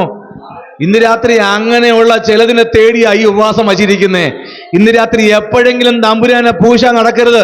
ഈ 3 സഹോദരിമാരും കൂടെ തൈലക്കൊമ്പൊക്കെ മേടിച്ച് ഈ സുഗന്ധവർഗമൊക്കെ മേടിച്ച് തൈലമൊക്കെ മേടിച്ച് കർത്താവിന്റെ കാലെ കൊണ്ടുപോയി ശരീരത്തിൽ കൊണ്ടുപോയി ഇപ്പൊ പൂശാന്ന് പറഞ്ഞ് അവിടെ ചെന്നേ. നമ്മൾ അതിൽ നിന്ന് കേട്ടിട്ടുള്ള പ്രസംഗം അങ്ങനല്ലേ? നന്നായി രാവിലെ വെളുപ്പം രാവിലെ ഉറക്കം എഴുന്നേറ്റ് സൂര്യൻ ഉദിക്കുന്നുണ്ട്, അയ്യോ ഈ സഹോദരിമാർ വെടുക്കികളാണ്, അവർ ഭയന്നില്ല, വന്നൊരു പൂശാൻ പോയെന്നല്ലേ. ഞാൻ പ്രസംഗിക്കുന്നത് തിരിച്ചാ. ഒരു തൈലം വെച്ച് അങ്ങ് എന്നപ്പം ബാല്യക്കാരൻ പറഞ്ഞു, നിങ്ങൾ എന്തിനാ വന്നിരിക്കുന്നേ? നിങ്ങൾ ക്രൂശിക്കപ്പെട്ട കർത്താവിനെ അന്വേഷിക്കാല്ലേ വന്നിരിക്കുന്നേ? അവൻ ഇവിടെ ഇല്ല, വന്നിട്ട് ഗുണമൊന്നും ഇനി പൂശാൻ പറ്റൂല. പൂശാൻ ഇപ്പൊ ആരില്ല ഇവിടെ? ഒന്ന് ഉറച്ചു പറ. യേശു ഇല്ല. അതുകൊണ്ട് എപ്പ പൂശണം? യേശു ഉള്ളപ്പ പൂശണം. ഇന്ന് രാത്രി അവൻ നിന്റെ അടുത്തുണ്ട്, നിന്റെ അരികിലുണ്ട്, നിന്റെ സമീപം അവനുണ്ട്. നിന്റെ പട്ടണത്തിൽ യേശു വന്നിട്ടുണ്ട്, നിന്റെ ദേശത്ത് യേശു വന്നിട്ടുണ്ട്, നിന്റെ വീട്ടിൽ യേശു വന്നിട്ടുണ്ട്, നിന്റെ അരികിൽ യേശു വന്നിട്ടുണ്ട്. ഇന്ന് രാത്രി കണ്ണുനീർ തുള്ളികൾ അവന്റെ പാദം നനയട്ടെ. അവൻ നിന്റെ കണ്ണുനീർ തുള്ളികൾ നിന്റെ പാദം നനയട്ടെ. ഇന്ന് രാത്രി ഉറക്കപ്പറ, യേശുവേ.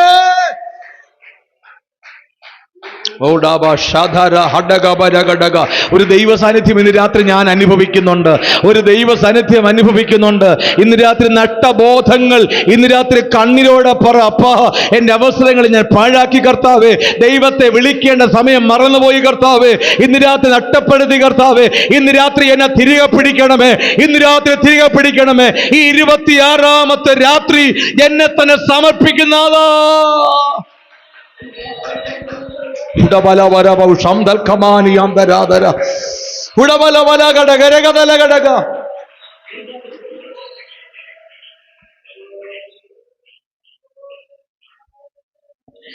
സാധാരണ പ്രാർത്ഥനയും കൂട്ടായ്മയും ഒക്കെ വച്ചിട്ട് ദൈവദാസന്മാർ കയറി ഇറങ്ങി വിളിക്കുക, ഒരു പ്രാർത്ഥനയുണ്ട്, വരണം. എപ്പോഴാ ഒരു വിടുതൽ അറിയത്തില്ല. ഏത് ദൈവാസം വരുമ്പോഴാ വിടുതൽ അറിയത്തില്ല. ഏത് സമയത്താ ദൈവം നിനക്ക് വിടുതൽ തരുന്നെന്ന് അറിയത്തില്ല. സമയങ്ങളെ പാഴാക്കി കളയാൻ, നഷ്ടപ്പെടുത്തി കളയാതെ തക്ക സമയത്ത് കർത്താവിന്റെ കാൽക്ക വന്നിരിക്ക് എന്ന് പറഞ്ഞാൽ കേൾക്കത്തില്ല. അവരവരുടെ കാര്യങ്ങൾക്ക് വേണ്ടി ഓടിയടക്കും. പക്ഷെ കൈവിട്ടു പോകുന്ന സമയമുണ്ട്. എല്ലാ സാഹചര്യവും ദൈവം തന്നിട്ട് നീ പ്രതിസന്ധിയിലാകുന്ന സമയം, നീ ദൈവത്തെ വിളിക്കുമ്പോൾ ദൈവം മറുപടി തരത്തില്ല. ദൈവം തിരിഞ്ഞിരിക്കും. വിശ്വസിക്കുന്ന ദൈവമക്കൾ മാത്രം ദൈവത്തിന് സ്തോത്രം പറയാമോ? അതുകൊണ്ട് ഇന്ന് രാത്രി ഉറക്കം വിളിച്ചു പറ, ഇത് നല്ല സമയമാ, നല്ല സമയമാ. ദൈവം നിനക്ക് ഒരുക്കിയിരിക്കുന്ന നല്ല സമയമാ. ഇന്ന് രാത്രി ഉറക്കം വിളിച്ചു പറ, കർത്താവേ എന്നെ വിടിവിക്കണമേ, എൻ്റെ തലമുറയെ വിടിവിക്കണമേ, എൻ്റെ കുടുംബത്തെ വിടിവിക്കണമേ, എൻ്റെ ദേശത്തെ വിടിവിക്കണമേ എന്ന് സ്തോത്രം പറയാൻ പറ്റുമെങ്കിൽ കരം ഉയർത്തി കർത്താവിന് സ്തോത്രം ചെയ്താട്ടെ. മറ്റൊരു വേദഭാഗം കൂടെ നമുക്ക് ചിന്തിക്കാം. സഭാപ്രസംഗി 12-ാം അധ്യായം 1-ാം വാക്യം മുതൽ താഴോട്ട് വായിക്കുമ്പം ഈ തൈലം പൂശാൻ പറ്റാത്ത സമയം എപ്പോഴാണെന്ന് സഭാപ്രസംഗി വളരെ വ്യക്തമായിട്ട് പറയുന്നുണ്ട്. സഭാപ്രസംഗി 12-ന്റെ 1 മുതൽ പറയുന്നു, സഹോദരാ, നിന്റെ യൗവന കാലത്ത് നിന്റെ സൃഷ്ടാവിന് എന്ത് ചെയ്യുക? ഓർത്തുകൊള്ളുക. അടുത്ത ഭാഗം പറയുന്നു, നിനക്ക് ഒന്ന് ഉറക്കെ വായിച്ചേ. അപ്പൊ നമ്മൾ വായിച്ച കുറിവാക്യം എന്താ? ഇത് ദുഷ്കാലം എന്നല്ലേ വായിച്ചേ? ആണോ ഇല്ലേ? ദുഷ്കാലം എന്ന് പറഞ്ഞാൽ അപ്പം നല്ല സമയം അല്ലെന്നാ. അപ്പം നല്ല സമയമുണ്ട്, ഹലോ, നല്ല സമയമുണ്ട്, മോശം സമയം ഉണ്ട്. ഈ നല്ല സമയത്ത് കർത്താവിനെ വിളിച്ചാൽ മോശം സമയത്ത് കർത്താവ് നിന്നെ ചുമക്കും. ഒരു ആമയും ഉറച്ചു പറ ദൈവമക്കൾ. മോശം സമയത്ത് നീ ദൈവത്തെ എന്ത് ചെയ്യണം? വിളിക്കണം. അപ്പൊ ഇത്തിരി നല്ല സമയത്ത് കർത്താവിനെ വിളിക്കണം. മോശം സമയമാകുമ്പോൾ തമ്പുരാൻ നിന്നെ തോളെ ചുമക്കും, നിന്നവന്റെ കരങ്ങളിൽ പതിച്ചുകൊള്ളും. ഈ സഭാപ്രസംഗി പറയുകയാണ്, യൗവനക്കാരാ, നിന്റെ യൗവനകാലത്ത് നിന്റെ സൃഷ്ടാവിന് എന്ത് ചെയ്യുക? ഓർത്തുകൊള്ളുക. അടുത്ത വാക്യം വെച്ചേ, ദുർദിവസം വരികയും,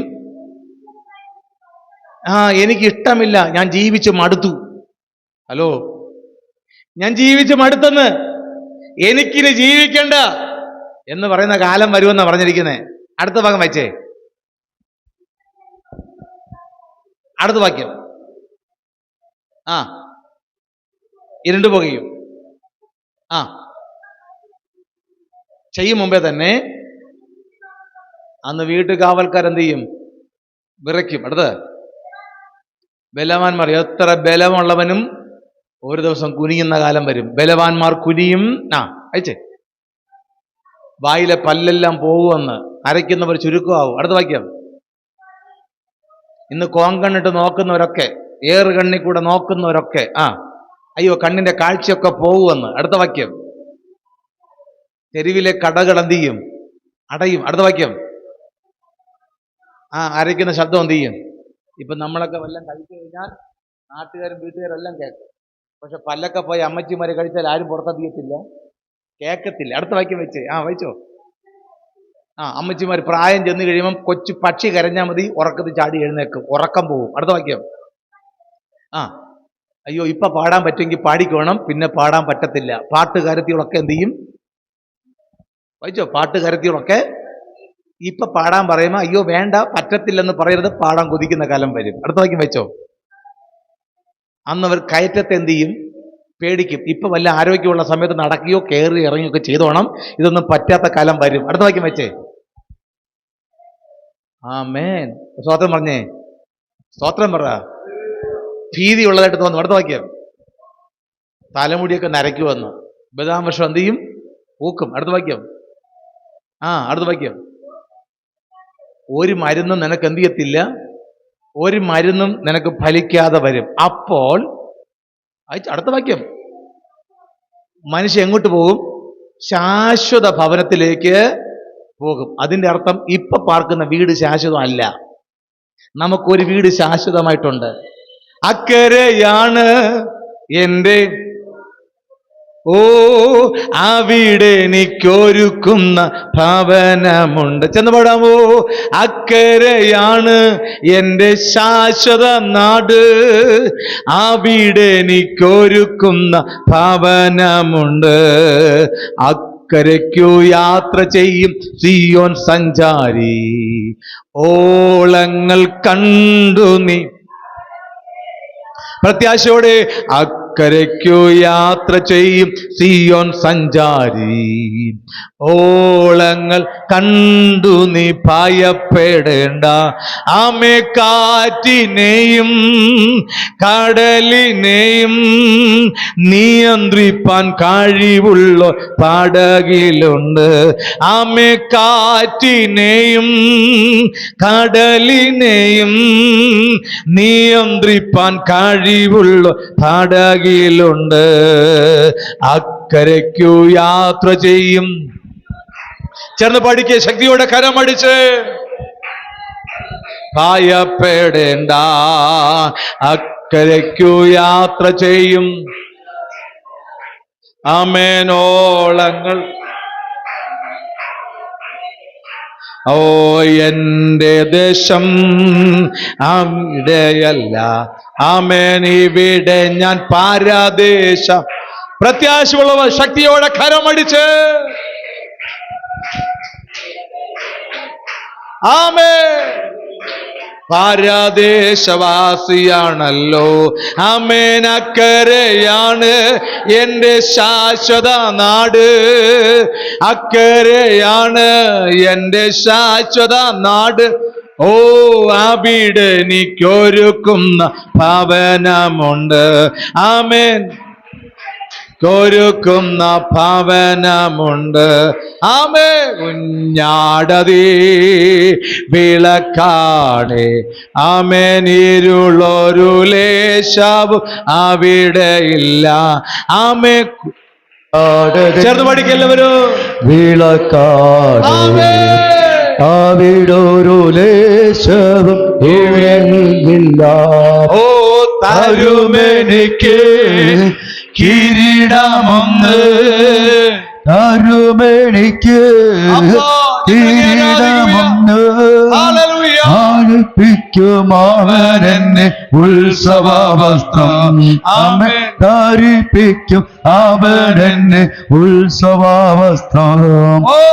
അക്കരയ്ക്കു യാത്ര ചെയ്യും സിയോൻ സഞ്ചാരി, ഓളങ്ങൾ കണ്ടു നീ ഭയപ്പെടേണ്ട.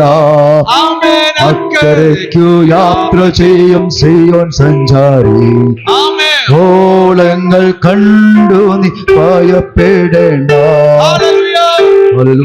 നമ്മുടെ കരം ഉയർത്തി കർത്താവിന് സ്തോത്രം ചെയ്തു. നമ്മുടെ വീട് ഇവിടെ അല്ല, നമ്മൾ ഇവിടത്തുകാരല്ല, നമ്മൾ അക്കരെ പോകേണ്ടവരാണ്. നമുക്കൊരു നല്ല വീട് ദൈവം ഒരുക്കുന്നുണ്ട്. ആമേ, ശാശ്വതമായൊരു വീട് നമുക്ക് അവിടെ ഒരുക്കുക. സ്തോത്രം പറയാമോ? ദൈവത്തെ കരങ്ങളെ ഉയർത്തി ശക്തിയോടെ നമ്മുടെ ദൈവത്തിന് സ്തോത്രം ചെയ്താട്ട്. ഹല്ലേലൂയ. അവിടെ കുഞ്ഞാട് നിനക്കാരാണ്? വിളക്കായിരിക്കും. നിന്നൊരു ഉത്സവ വസ്ത്രം ദൈവം ചെയ്യും, ധരിപ്പിക്കും. നിന്നെ കൊണ്ട് പറ്റത്തില്ലെന്ന് പറയുന്നൊരു കാലം വരും. നീ വാർദ്ധക്യത്തിലാകുന്നൊരു കാലം വരും. നിന്റെ ശരീരം ക്ഷയിക്കുന്നൊരു കാലം വരും. ഇന്ന് കാണുന്ന ആരോഗ്യം ക്ഷയിക്കും, സൗന്ദര്യം ക്ഷയിക്കും, നിന്റെ സമ്പത്ത് തീരും, എല്ലാം തീർന്ന് ആമേ സ്തോത്രം ഒരു മരുന്നിന് പോലും നിന്നെ രക്ഷിക്കാൻ പറ്റാത്ത കാലം വരും. അന്ന് മനുഷ്യൻ ശാശ്വത വീട്ടിൽ ചേരും. അപ്പൊ എപ്പോ ദൈവത്തെ വിളിക്കണം? നല്ല കാലത്ത്, ദൈവം തരുന്ന നല്ല അവസരങ്ങളിൽ കർത്താവിനെ അറിഞ്ഞ് ജീവിച്ചാൽ നിനക്ക് നിത്യതയിൽ പോകാം, സ്വർഗരാജ്യത്തിൽ പോകാം, ആ വീട്ടിൽ ചേരാം. ആ പ്രത്യാശയുള്ള ദൈവമക്കൾ കരമുയർത്തി കർത്താവിനെ സ്തോത്രം ചെയ്തേ. ഞാനൊരു വലിയ ഇളക്കപ്പെരുപ്പം ഒന്നും കാണിക്കാതെ ശാന്തമായിട്ട് ഈ വചനം ഇന്ന് രാത്രി ഷെയർ ചെയ്തേ. നിന്റെ മുമ്പിൽ ദൈവം തരുന്ന സമയത്തെ നീ പാഴാക്കരുത്, നഷ്ടമാക്കരുത്. അങ്ങനെ നഷ്ടമാക്കിയ ഒത്തിരി പേർ നമ്മുടെ ചുറ്റുപാടും ഇങ്ങനെ നഷ്ടത്തിന്റെ കഥയൊക്കെ പറഞ്ഞ്, നഷ്ടത്തിന്റെ സാഹചര്യമൊക്കെ പറഞ്ഞ്, പാസ്റ്ററേ ഞാൻ എൻ്റെ അവസരങ്ങളെല്ലാം പാഴാക്കി, അന്ന് ഞാൻ ലോകപ്രകാരമൊക്കെ ജീവിച്ചു, ഇന്ന് എനിക്ക് എന്നെ കൊണ്ട് ഒന്നും ചെയ്യാൻ എന്തിന്നില്ല, പറ്റുന്നില്ലെന്നോർത്ത് നഷ്ടബോധത്തിൽ ജീവിക്കുമ്പം ഇന്ന് രാത്രിയിനകത്തിരിക്കുന്ന ചെറുപ്പക്കാരോട്, എൻ്റെ സഹോദരങ്ങളോട്, എൻ്റെ കൂടപ്പിറപ്പുകളോട് ഞാൻ ഒരു കാര്യം സ്നേഹത്തോടെ പറയാം. ബ്രദറെ, സഹോദര, ഈ ആരോഗ്യമുള്ള കാലത്ത് തമ്പുരാന് വേണ്ടി വല്ലതും ചെയ്താൽ നിനക്ക് പ്രതിഫലം തരുന്നൊരു ദിവസമുണ്ട്, നമ്മെ അനുഗ്രഹിക്കുന്നൊരു ദിവസമുണ്ട്. കരയാനും പ്രാർത്ഥിക്കാനും ഉപവസിക്കാനും ദൈവം തരുന്ന സമയം ഉപവസിച്ചോണം കേട്ടോ. ഒരു നേരം ആഹാരമൊക്കെ മാറ്റി ഒന്ന് ദേശത്തിന് വേണ്ടി പ്രാർത്ഥിക്കാൻ കൂടെ കൂടിക്കോ. ഇന്ന് രാത്രി ആരോ നടത്തട്ടെ, ഏത് വ്യക്തിയോ ശുശ്രൂഷിക്കട്ടെ. ഇന്ന് രാത്രി ദേശത്തിന്റെ വിടുതലല്ലേ നമ്മൾ ആഗ്രഹിക്കുന്നത്, നമ്മുടെ പട്ടണത്തിന്റെ വിടുതലല്ലേ നമ്മൾ ആഗ്രഹിക്കുന്നത്. തോളോട് തോളിൽ ചേർന്ന് ദൈവനാമം മഹത്വപ്പെടുത്താൻ നാം ഒത്തുകൂടിയാൽ അതിന്റെ പ്രതിഫലം വീതിക്കുന്നൊരു ദിവസമുണ്ട്. അന്ന് പ്രതിഫലം നമുക്കും കിട്ടും. ആമേൻ. വാടാത്ത കിരീടം പ്രാപിക്കാൻ ആ നല്ല പ്രത്യാശയോടെ നിൽക്കുന്ന ദൈവമക്കൾ മാത്രം കരങ്ങളെ ഉയർത്തി കർത്താവിന് സ്തോത്രം പറയാമോ? ദൈവത്തെ, ഞാൻ ഒരാളെയും കൂടെ പറഞ്ഞിട്ട് ഞാൻ വേഗത്തിൽ പ്രാർത്ഥിക്കാം. അത് ആരാന്നറിയാമോ? അങ്ങനെ സമയം തക്കത്തി ഉപയോഗിക്കാൻ വേണ്ടി കയറി പിടിച്ചൊരാളുണ്ട്. യാക്കോബാണ്. ആരാണ്? ഞാൻ ഇനി നിങ്ങളെ വേദപുസ്തകമൊന്നും വായിപ്പിക്കാൻ ആഗ്രഹിക്കുന്നില്ല. നിങ്ങൾ വേദപുസ്തകം മടക്കി വെച്ചിട്ട് ഞാൻ ഈ പറയാൻ പോകുന്ന കാര്യം ഒന്ന് ചിന്തിച്ചാൽ മാത്രം മതി. സ്തോത്രം. സമയം നമ്മുടെ മുമ്പിൽ തീരാൻ പോവുകയാണ്. എന്നെ ഏൽപ്പിക്കുക, സമയം തീരാൻ പോവുക. വേഗം ശ്രദ്ധിച്ചോ. യാക്കോബ് അപ്പനെ പറ്റിച്ചിട്ട് വരിക, ജ്യേഷ്ഠാവകാശം തട്ടിയെടുത്തോണ്ട് വരികയാണ്. ശ്രദ്ധിച്ചോണേ. അപ്പനെയും പറ്റിച്ച് ചേട്ടനെയും പറ്റിച്ച് ജ്യേഷ്ഠാവകാശം തട്ടിയെടുത്തിട്ട് യാക്കോബ് വീട്ടിൽ നിന്നൊരു പോക്ക് പോകുന്നുണ്ട്. സ്തോത്രം. എന്നിട്ട് വീട്ടിൽ വന്ന് അമ്മയപ്പൻ്റെ വീട്ടിൽ വന്ന് അമ്മയപ്പൻ്റെ വീട്ടിൽ നിന്നും അനുഗ്രഹമൊക്കെ പേടിച്ച് കുറെ ബഹു സ്വത്തൊക്കെ കയ്യിലൊക്കെ നേടി യാക്കോബ് വരുമ്പോൾ യാബോക്കിന്റെ കടവ് എത്തിയപ്പോൾ അവിടെ ആരിറങ്ങി? ഒരു ദൂതൻ ഇറങ്ങി. സ്തോത്രം. ആ ദൂതൻ ഇറങ്ങി നിൽക്കുമ്പോൾ യാക്കോബിന് പിടികിട്ടി, ഇനി ഒരടി മുൻപോട്ട് പോകാൻ പറ്റത്തില്ല, ഇപ്പോഴാണ് സമയം, കേറി പിടിക്കണം. സ്തോത്രം പറ. എനിക്കിനി ഇങ്ങനെ അധിക നാൾ എല്ലാവരെയും പറ്റിച്ച് ജീവിക്കാൻ പറ്റില്ല. ഹലോ, എനിക്ക് ആത്മീയം പറ്റിച്ചും ജീവിക്കാൻ പറ്റത്തില്ല, എനിക്ക് ആരാധനയും പറ്റിച്ച് ജീവിക്കാൻ പറ്റത്തില്ല, എനിക്ക് പാസ്റ്ററേയും പറ്റിച്ച് ജീവിക്കാൻ പറ്റത്തില്ല. ഇപ്പോഴാണ് സമയം. ഒന്ന് യാക്കോബ് നോക്കിയപ്പോൾ ആണ്ടട ഒരുത്തം നിൽക്കുന്നു, പേര് ദൂതനെന്ന അല്ലേ? ദൂതനെ കണ്ടു യാക്കോബ്. യാക്കോബ് അങ്ങോട്ട് ദൂതനെ പിടിച്ചിട്ട്, എന്നെ പാസ്റ്റർ ഒന്ന് വരണേ, പാസ്റ്റർ ഒന്ന് വരണേ. സ്തോത്രം. ഞാൻ ഒന്നും ശ്രദ്ധിക്കും, ഇത് ചിലപ്പോൾ വീഡിയോ കാണത്തില്ലെന്ന്. പാസ്റ്ററിന്റെ കാലേക്ക് പിടിച്ച തുടയിൽ, ഈ തുടയിൽ ഒന്ന് പിടിച്ചോണം പാസ്റ്റർ, തുടയിൽ ഇനി മേലോട്ട്. ഇവിടെയാണ് യാക്കോബ് കയറി പിടിച്ച തുടയ്ക്കൊരു പിടി അങ്ങോട്ട് പിടിച്ചു. ഇങ്ങോട്ട് നോക്കിക്കേ, കയറി പിടിച്ചിട്ട് ദൂതൻ പറയാ, എന്നെ വിട് യാക്കോബെ, നീ എന്നെ എന്ത് ചെയ്യണം? എന്നെ വിടാൻ പറഞ്ഞു ദൂതനെ. ഞാനാ ദൂതൻ. ഇതാണ് യാക്കോബ്. കയറി പിടിച്ചു എന്നെ വിടാൻ പറയുക. അപ്പോഴത്തേക്ക് ദൂതൻ വിടാൻ പറയുമ്പം യാക്കോബ് എന്ത് ചെയ്യുന്നില്ല? വിടരുത്. യാക്കോബ് എന്ത് ചെയ്യുന്നില്ല? വിടുന്നില്ല.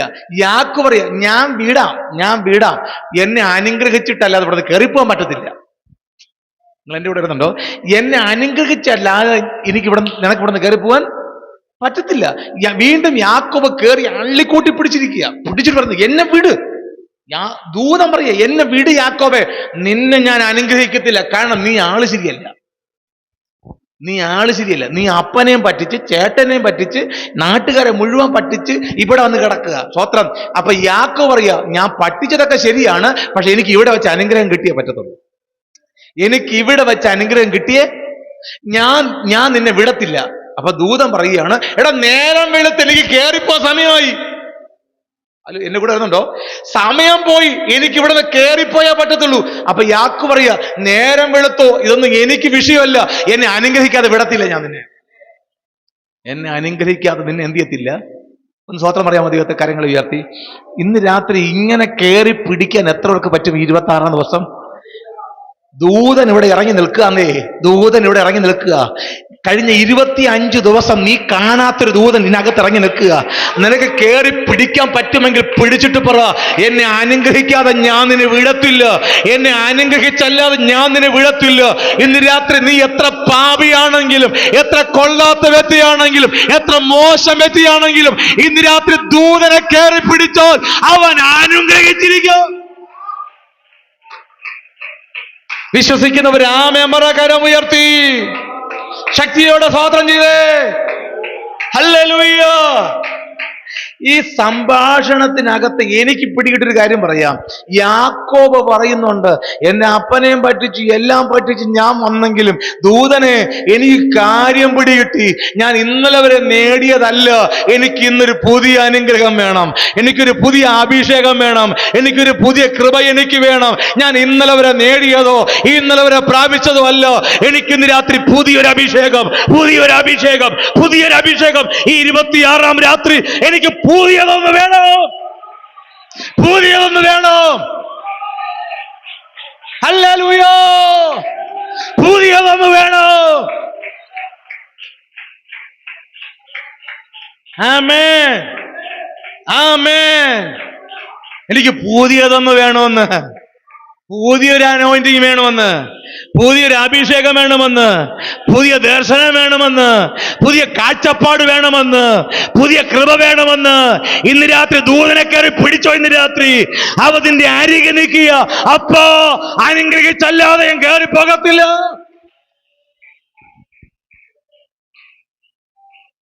യാക്കോബ് സമയം തക്കത്ത് എന്ത് ചെയ്തു? പറ. ആ സമയം കയറി പിടിച്ചോ യാക്കോബ്. എപ്പോഴെന്നറിയോ? നേരം വെളുക്കാറായപ്പം. നേരം വെളുത്ത പിന്നെ ദൂതൻ ഇവിടെ നിൽക്കാൻ പറ്റുമോ? ദൂതൻ എന്ത് ചെയ്യണം? കുറച്ച് പറ. ദൂതന് കയറിപ്പോണം. ദൂതൻ കയറിപ്പോവാൻ സമയമായി. ഇത് ആർക്ക് മനസ്സിലായി? യാക്കോബിന് പിടികിട്ടി. ആളിക്കൂട്ടി ഒരു പിടിയാൻ പിടിച്ചു. പിടിച്ചിട്ട് പറഞ്ഞു, വിടത്തില്ല ഞാൻ. സ്തോത്രം പറ. ഞാൻ വിടത്തില്ല. ഞാൻ വിടണമെങ്കിൽ എനിക്ക് എന്ത് തരണം? നിങ്ങളത് മിണ്ടുന്നില്ല. എനിക്ക് എന്ത് തരണം? അനുഗ്രഹം തരണമെന്ന് പറഞ്ഞു. വീണ്ടും ദൂതൻ പറയാ, ദൂതൻ വേണമെങ്കിൽ അനുഗ്രഹിച്ചിട്ട് കയറി പൊയ്ക്കൂടെ? ദൂതൻ പറയാ, എനിക്ക് ഉയരത്തിൽ നിന്ന് അനുവാദം കിട്ടുന്നില്ല നിന്നെ അനുഗ്രഹിക്കാൻ. എന്താ കാര്യം? നീ ഉപായിയാണ്. നീ ആരാന്നാദ്യം പറ. നിന്റെ പേര് വെളിപ്പെടുത്ത്, നിന്റെ സ്വഭാവം വെളിപ്പെടുത്ത്. നീ ആരാന്ന് രാത്രി സമ്മതിക്ക്. നിന്റെ ജീവിതത്തിലെ കുറവുകൾ ഏറ്റുപറ, നിന്റെ ബലഹീനത ഏറ്റുപറ. ഇന്ന് രാത്രി നീ ഒന്ന് കേറിക്കൂട്ടി പിടിച്ചത് ദൂതനെയാണെങ്കിൽ അവൻ അനുഗ്രഹിച്ചിട്ട് പോകത്തുള്ളൂ കേട്ടോ. ഓ ഇന്ന് രാത്രി ആരൊക്കെയോ ദൈവത്തോട് ചോദിക്കുന്നു, 26-ാം ദിവസം എന്നെ ഒന്ന് അനുഗ്രഹിക്കുക കർത്താവേ. എനിക്ക് പ്രാർത്ഥിക്കാൻ വരം വേണം, എനിക്ക് പ്രസംഗിക്കാൻ വരം വേണം, എനിക്ക് പ്രവചിക്കാൻ വരം വേണം, എനിക്ക് രോഗശാന്തിയുടെ വരം വേണം. ഇന്ന് രാത്രി കൃപാവരങ്ങളാൽ എന്നെ നിറയ്ക്കണേ കർത്താവേ എന്ന് ദൈവത്തോട് ചോദിച്ചത് ഇന്ന് രാത്രി തരാൻ തക്കവണ്ണം ഊരി പിടിച്ച വാളുമായി അവന്റെ ദൂതന്മാര് ഇന്ന് രാത്രി ഇറക്കിയിട്ടുണ്ട്. ഇന്ന് രാത്രി വിശ്വസിക്കുന്നവർ ആ കരമൊന്ന് അടിച്ച് ദൈവത്തോട് പറ, ദൈവമേ എനിക്കൊരു അഭിഷേകം വേണം, എനിക്കൊരു അഭിഷേകം വേണം, എനിക്കൊരു കൃപ വേണം, എനിക്കൊരു നിയോഗം വേണം ഇന്ന് രാത്രി പ്രാപിക്കാൻ. ശബ്ദമുയർത്തി ശബ്ദമുയർത്തി ശബ്ദമുയർത്തി ദൈവത്തോട് ഇന്ന് രാത്രി പ്രാപിക്കുക. എനിക്ക് അഭിഷേകം വേണം, പ്രവചിക്കാൻ വരം വേണം, ഭൂതശാന്തിയുടെ വരം വേണം, ഇന്ന് രാത്രി കൃപാവരം വേണം. തന്നേ പറ്റൂ. അപ്പോ തന്നേ പറ്റൂ, തന്നേ പറ്റൂ, തന്നേ പറ്റൂ, തന്നേ പറ്റൂ. ഈ അപ്പനോട് ചോദിച്ചാൽ അപ്പൻ എത്ര അധികം തരുമെന്നറിയോ? എത്ര അധികം തരുമെന്നറിയോ? ഉറക്കെ വിളിച്ച് പ്രാർത്ഥിച്ചേ. പുതിയ അഭിഷേകം,